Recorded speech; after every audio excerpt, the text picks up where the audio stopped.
अस्सलामुअलैकुम वरहमतुल्लाह। उम्मीद के आप सब खैरियत से होंगे। एक बार फिर आप तमाम लोगों का अलिफ लाम मीम चैनल पर तहे दिल से इस्तकबाल करते हैं। आज हम लोग जिस चैप्टर को लेकर के आए हैं वो 12वीं क्लास का चैप्टर है और उस चैप्टर का नाम है, जिन्होंने लिखा है सैयद सुलेमान नदवी।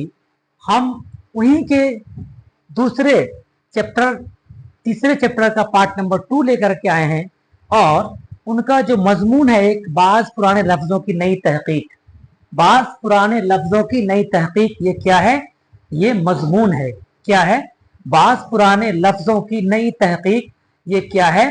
ये एक मजमून है। किसकी लिखी हुई है? ये सैयद सुलेमान नदवी की लिखी हुई है। हम इससे पिछले वाले वीडियो में बेहतरीन तरीके से सैयद सुलेमान के बारे में पूरे निसाब करने जो भी चीजें थी हम लोगों ने पढ़ी है। उम्मीद है कि आप जरूर पढ़े होंगे और आपको यादें भी होंगी।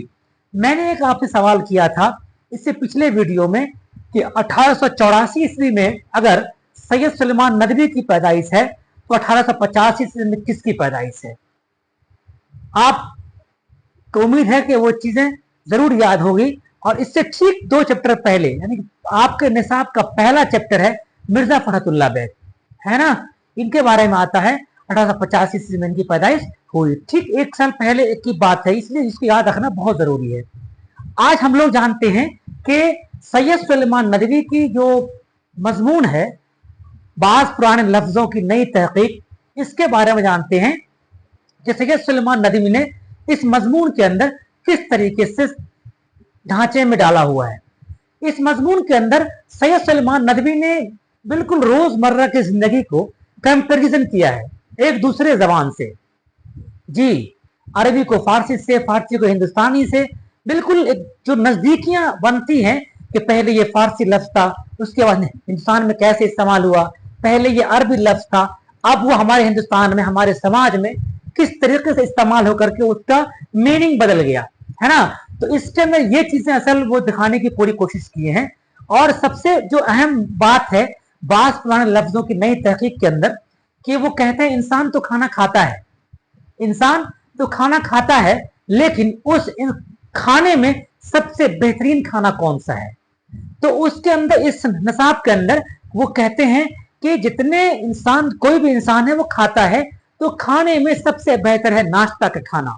जी, उन्होंने रात के बारे में नहीं कहा, उन्होंने दोपहर के बारे में नहीं कहा, नाश्ता के बारे में कहा। जी, अब चूंकि आदमी पूरी रात सोता है और फिर सुबह उठता है, इसको आप निहार मुंह कहते हैं, है ना? तो जब आप सुबह उठते हैं तो क्या होता है कि एक कुछ चाहत होती है खाने का, तो ये चाहत होती है खाने का, तो क्या मतलब? तोड़ना हुआ ना। अभी तक आप भूखे थे, अब आप कुछ खा रहे हैं, है ना?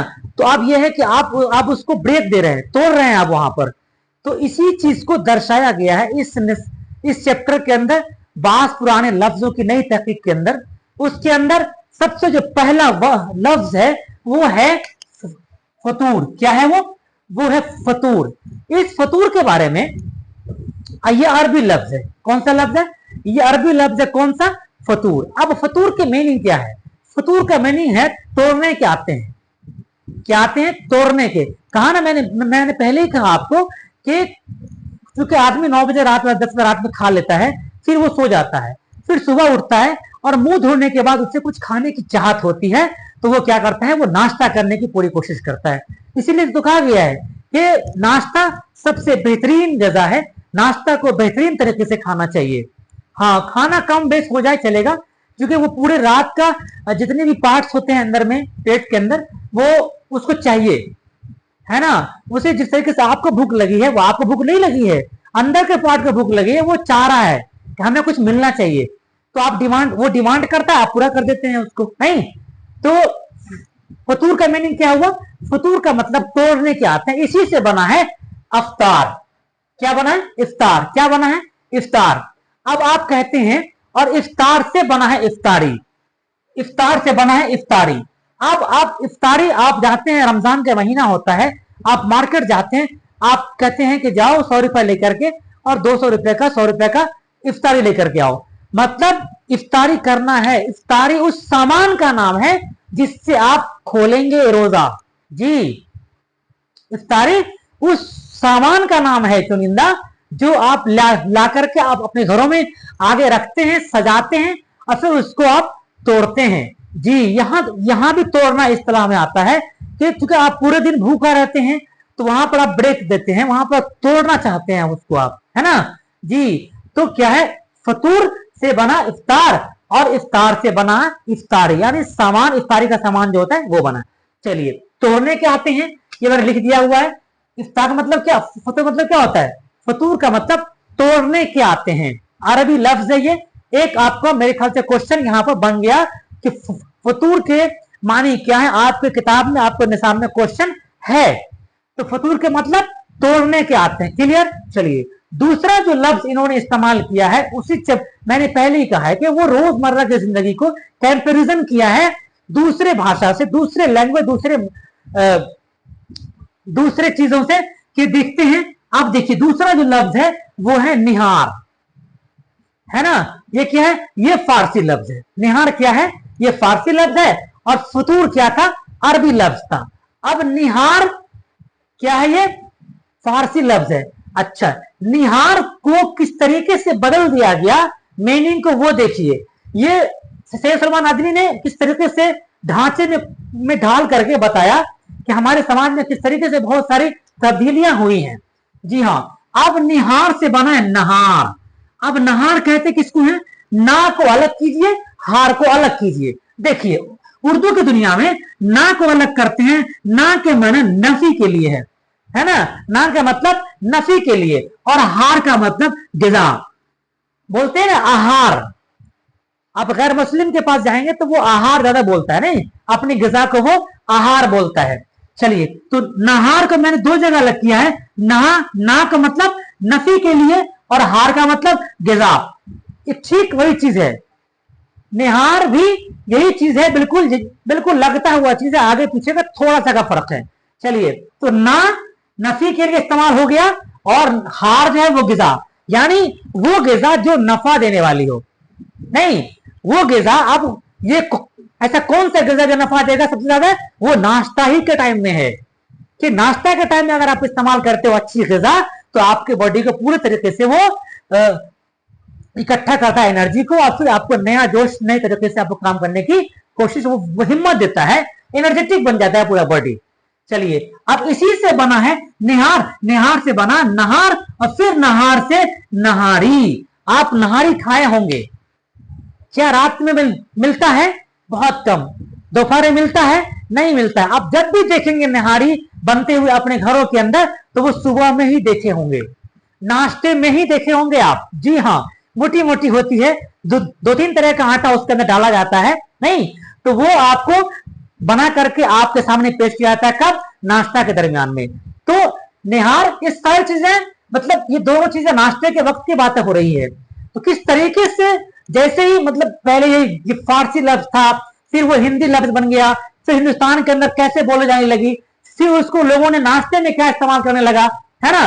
तो निहारी बिल्कुल आप खाते होंगे। चलिए, थोड़ा सा और आगे बढ़ते हैं। एक है इसी मजमून के अंदर बास पुराने लफ्जों की नई तहकीक के अंदर एक लफ्ज है आहदी।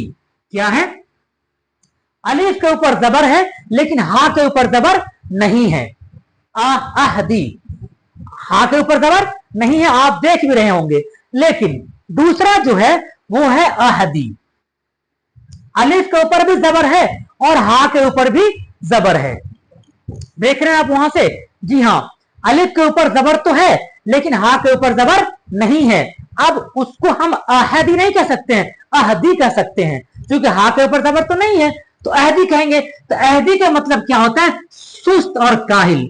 वो लड़का बहुत अहदी है, मतलब बहुत सुस्त है, वो लड़का बहुत अहदी है। अब कहेंगे आप, अब जब वहां खड़े रहेंगे आप, कोई दानश्वर आदमी ये लफ्ज बोल देगा कि अरे तुम बहुत अहदी हो, अब तुमको लगेगा कि अहदी लफ्ज क्यों बोल दिया हमें, हमको तो मालूम ही नहीं है कि अहदी लफ्ज का मीनिंग क्या होता है। लेकिन आपको जब मालूम चल गया कि अहदी मतलब क्या होता है, सुस्त, क्या, काहिल। लेकिन अगर आपको वही आदमी कह रहा है फिर ये लड़का अहदी है, अलिफ के ऊपर भी जबर है, हा के ऊपर भी जबर है, आहदी, इसका मतलब है अकेला है, ये लड़का अकेला है। अहदी मतलब अकेला और अहदी मतलब सुस्त काहिल। ये आपके मजमून जो बास लफ्जों की नई तहकीक है उसके अंदर ये मौजूद है। चलिए थोड़ा सा और आगे बढ़ते हैं, ये 2-3 हो गए, अब एक और देखते हैं कलई के माने क्या होता है। एक होता है काफ लाम या, है ना, और यहां पर क्या है, काफ लाम ऐन या है, कलई कलई कलई। अब यहां पर इसके मानी अलग हैं। कलई के 2 मीनिंग है, इसका इस्तेमाल लफ्ज एक है लेकिन मीनिंग 2 होता है। उसका इस्तेमाल हम कहां करते हैं वो देखिए।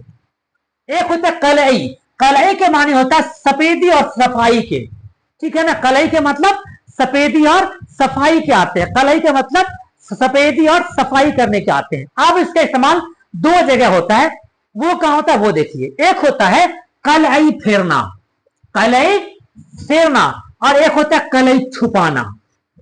सपोज कीजिए कोई इंसान बुरा काम कर गया गलती से, अब वो दूसरा किसी इंसान ने देखा है तो वो क्या करेगा, उसके कलाई को छुपाएगा या उसके कलाई को खोलेगा? छुपाएगा ना, उसके कलाई को छुपाएगा, वो खोलेगा नहीं। उसके राज को क्या करेगा, वो छुपाने की कोशिश करेगा कि इसकी बुराई छुप जाए, कोई किसी को नहीं मालूम चल पाए। और एक होता है कलाई खोलना, कलाई फेरना। फॉर एग्जाम्पल आप किसी बिल्डिंग में देख रहे होंगे कि कोई आदमी पेंटिंग करवाता है चूना से, नहीं तो जो पहले किया होता है उस पर क्या करता है, वो उसको कलाई फेरता है, उसको वो चीज छुपाता है वो भी, लेकिन वहां इस्तेमाल किया होगा कलाई फेरना होगा। लेकिन किसी की बुराई अगर कोई छुपा रहा है तो कलाई क्या होगा, कलाई कलाई कलाई छुपाना बोलेंगे उसको। क्या बोलेंगे उसको, कलाई कलाई छुपाना बोलेंगे, ठीक है ना। यही 2 लफ्ज है कलाई का, राज को छुपाना, ठीक है ना, राज को छुपाना। अब यकीनन सी बात है चूना हम क्यों लगाते हैं कि जो इससे पहले गंदा था वो छुप जाए, तो कलाई फेरना हो गया वो, कलाई फेरना, कलाई छुपाना हो गया वो। कलाई फेरना क्या हो गया कि किसी की बुराई पर हम पर्दा डालेंगे, हम उसको ओपन नहीं करेंगे, इसको बोलते कलाई फेरना, उसको छुपा देना। और कलाई छुपाना मतलब, कलाई फेरना मतलब किसी के राज को छुपा देना, और कलाई छुपाना मतलब यह हुआ कि कोई काम है, उस काम के जरिए से दूसरा जो काम किया जा रहा है उस काम से उसको छुपा दिया जाए, उसको अंदर कर दिया जाए कि वो दिखाई नहीं दे। चलिए एक और लफ्ज है, एक और लफ्ज इन्होंने इस्तेमाल किया है इस चैप्टर के अंदर, वो स्याही और सुर्खी। स्याही जो है पहले के जमाने में लोग, हम लोग भी लिखा, हम लोगों ने खुद लिखा है, तो स्लेट या उसको तख्ती बोलते थे, अब तो नहीं है, स्लेट तो अभी भी है लेकिन तख्ती नहीं है, तो तख्ती वगैरह पे हम लोग लिखा करते थे, ठीक है ना। उस स्याही, उसको स्याही से पहले हम लोग उसको ब्लैक करते थे बेहतरीन तरीके से, और फिर उस पर ऊपर में व्हाइट से लिखते थे। तो स्याही से सुर्खी कैसे बन गया? एक सुर्खी होता है, उसको सुर्खी बिल्कुल पेस्ट उसको पीस करके बनाया जाता है, नहीं अब तो नहीं मिलता है।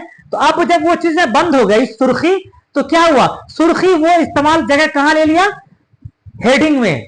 आज की सुर्खी मतलब दैनिक जागरण अखबार की सुर्खियां, है ना, कौमी तंजीम अखबार की सुर्खियां ये हैं, तो मतलब हेडलाइन। तो ये वो सुर्खी जब हटा तो अपना जगह कहां ले लिया, हेडिंग में ले लिया, मैन हेडिंग में ले लिया उसने, ठीक है ना। तो ये 2 लफ्ज, ये चंद लफ्ज हैं जो बास लफ्जों की नई तहकीक के अंदर जो मजमून है सैयद सुलेमान नदवी की लिखी हुई उन्होंने पेश की है। हमें उम्मीद है कि आपको ये सारी चीजों का मैंने जो खोल खोल के बताया आपको बेहतरीन तरीके से आपको जरूर बात जहन नशी हुई होगी। और 1-2 बात और करनी है आपसे, अर्ज करनी है कि हम 4-5 चैप्टर पढ़ाने के बाद हम बहुत जल्द आपके सामने 5 चैप्टर का ऑब्जेक्टिव और 5 चैप्टर का सब्जेक्टिव जब कर लेंगे तब हम लोग 6ठा चैप्टर में आगे बढ़ेंगे। ये हमारे अपनी जाती राय है, मेरी ये कोशिश है कि आप भूल नहीं पाए, और मेरी पूरी कोशिश है कि मैं आपको सारे ऑब्जेक्टिव जितने भी चैप्टर में क्वेश्चन आंसर हैं, चाहे वो जिद अजदाद हो, चाहे वो वाहिद जमा हो, चाहे वो तफसीर तानिस हो, चाहे वो सारे के सारे सब्जेक्टिव्स हो या ऑब्जेक्टिव्स हो, हम कोशिश करेंगे कि सारे के सारे लेकर के हम आगे चलें, जिससे कि आपको आगे चलकर कोई दिक्कत नहीं हो। दूसरी बात यह है कि 12वीं क्लास में आप जेर तालीम है, मुझे उम्मीद है कि आप मेहनत कर रहे होंगे। अगर मेहनत नहीं करते हैं, कम कर रहे हैं, तो मैं फिर कह रहा हूं अपने आप को तैयार हो जाइए। ये मेरी आपसे मुअद्दबाना गुजारिश है कि अपने आप को तैयार होइए।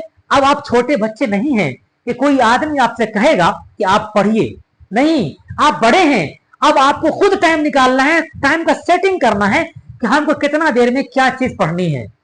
जी हाँ, अपने जिंदगी को आप ये 4-5 साल दे दीजिए, इंशाअल्लाह अज़ीम पूरी जिंदगी आप आराम करेंगे।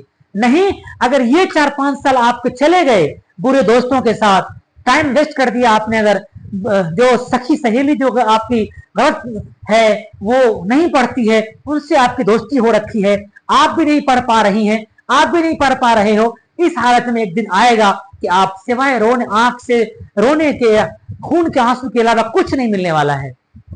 इसलिए वो वक्त नहीं आए, उसके लिए यही वक्त है कि अभी आप जाग जाइए। अगर अब भी सोए हुए हो तो उठो, अपने कमर बंद, कमर बस्ता हुओ, अपने आप को हिम्मत करो, जोश के साथ पूरे दिलो दिमाग को एकदम आगे हाजिर नाजिर रख करके और अपने आप को मुकम्मल तरीके से ईमानदारी के साथ 2 घंटा पढ़िए, लेकिन पूरे ईमानदारी से पढ़िए। यह हमारी जाती मशवरा आप तमाम बच्चों से है। और अगर आपको मेरा वीडियो अच्छा लगा है, अच्छा लगता है, तो जरूर अपने दोस्तों में शेयर कर दें और सब्सक्राइब कर दें और लाइक कर दें, जिससे कि मेरा अगला वीडियो आपको मिल सके। आज के लिए बस इतना ही। खुदा हाफिज।